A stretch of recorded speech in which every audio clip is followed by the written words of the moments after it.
So this is from an episode, December the 9th, 1975, the Johnny Carson show that features Carol Burnett. Let's watch it, and I'm going to talk about it.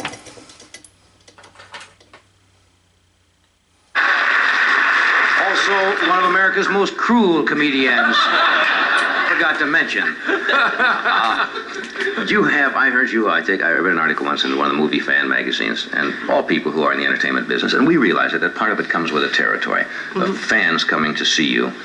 And because you're visible on that screen all the time, they take you as an old friend. Very often I have people say hello on the street to me, and I don't realize it's just because they've seen me on television. I think it's somebody I should know. Oh, sure. And I have stopped and talked with people, and they say, "Hey, Johnny, how are you?" And I'll say, "Hey, it's wonderful to see you again." And I'm talking to an absolute complete stranger, but he doesn't tell me that. Well, I say, "Hey, help me with a name." You know, like we met at a party, and the guy says, "Ralph Rebelman." And I go, "I don't remember where we met." He says, "We never met. I didn't say we'd met. I just said..." And I'm sitting there holding a conversation, which is perfectly But normal. you have to say hello because you might know the person. Right. You know, there's that, well, see, we live in Beverly Hills, and I'm not knocking it because I always wanted to live there too, besides being Brenda Starr. And so half of it came true. But people do walk in the house sometimes. You've had him come right up? Well, ring the doorbell, you know, but one time we were painting the living room, and so the painters were there, and they had the door open to air out the fumes. I walked right in. My stepdaughter was on the telephone in the kitchen, and it was a family. And she said, "May I help you?" And I said, "Carol home?" "No." "Well, we're from Ohio." "Okay." You always announce, and I did it, because I came out here when I was young and hitchhiked out from high school, and I did the same thing. There's something about announcing where you're from, like this is going to strike a responsive now, chord. had they been from Omaha, I might have let them in. I tried. You know. But, I mean, most people, they're very nice, Yes. you know, and so we have them over for dinner and the whole thing. Very nice people. Yeah, real nice. Make them clean up after. Okay, have them cook, do the whole thing. What do you do if you really get a pest? How do you handle it? Have you... Okay, I'm going to stop it right there. And this is an interesting phenomenon that I'd like to talk about. And I came across it years ago when I read a book. And I've got the book with me. I'll show it to you here. Fortunately, I kept the book, and I retained it. I've cleaned up a lot of books around my place here and don't have as many books as I used to. But I did keep this one with the intention of showing it to you.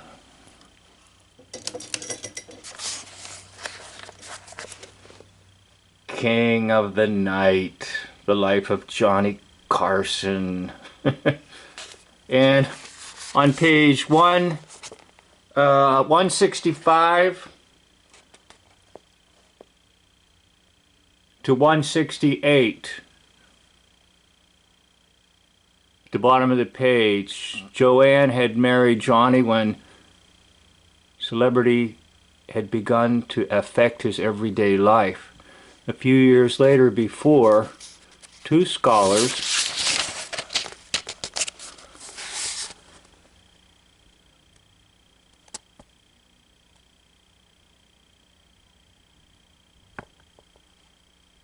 Donald Horton and Richard Gort, had written a prophetic essay saying with the new mass media, the most remote and illustrious men are met if they were in the circle of one's peers. They called this new phenomena parasocial interaction.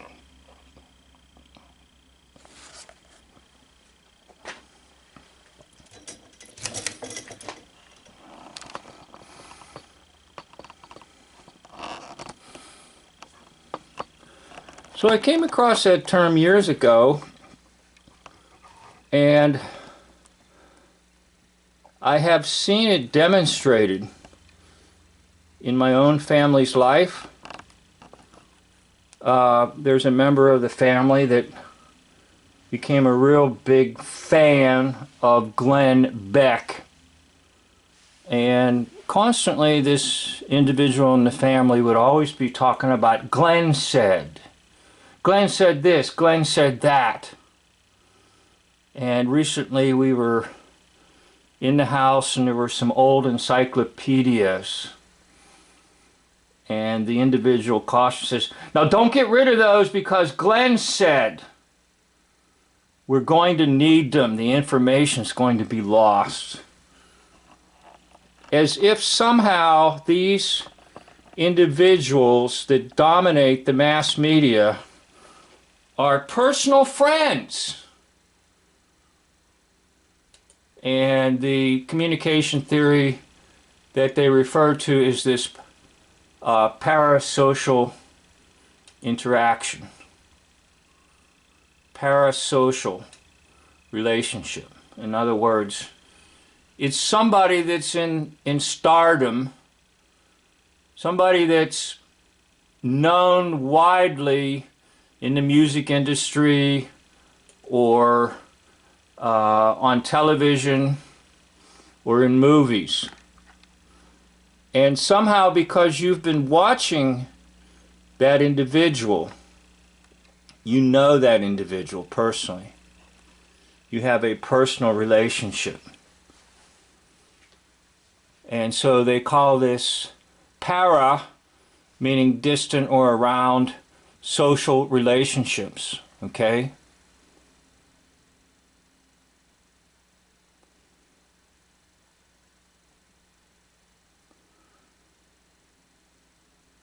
It's acting with a persona. Now remember, all these characters of so-called history are personas. They're just imaginary characters in a script. And the script is presented to you through mass media. And we readily accept them as real, R-E-A-L. But they're just characters. They're actors. And hence people fall into this power of the parasocial interaction. Somehow taking these individuals into their life as if they are personal friends, personal advisors, spiritual leaders, and then that character that's presented in the mass media becomes dominating in their life. Just like I told you, this individual in family life would go around saying, Glenn said.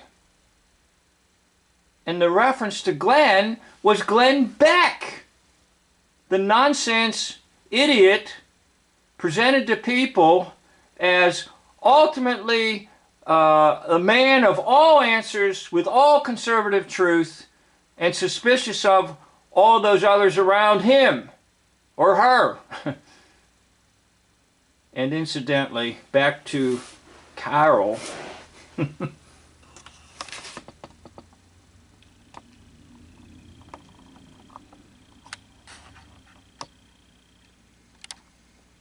Carol's a man. Sorry to pop your bubble if you like Carol Burnett. But I have a video on it. The Secret of Carol Burnett or something like that. I forget the title of it. You can find it. Where Carol Burnett takes off her dress and her costume and reveals to everybody she's a man. So this is the kind of thing that people interact with. These characters are mediated to us through this whole concept of parasocial relationships. In other words, you buy into them and they become your friends. And you begin to quote them. You begin to believe they are very helpful, like the show Dr. Oz, O-Z, which is just another way of saying the Wizard of Oz. Okay? So parasocial interaction, parasocial relationships need to be avoided.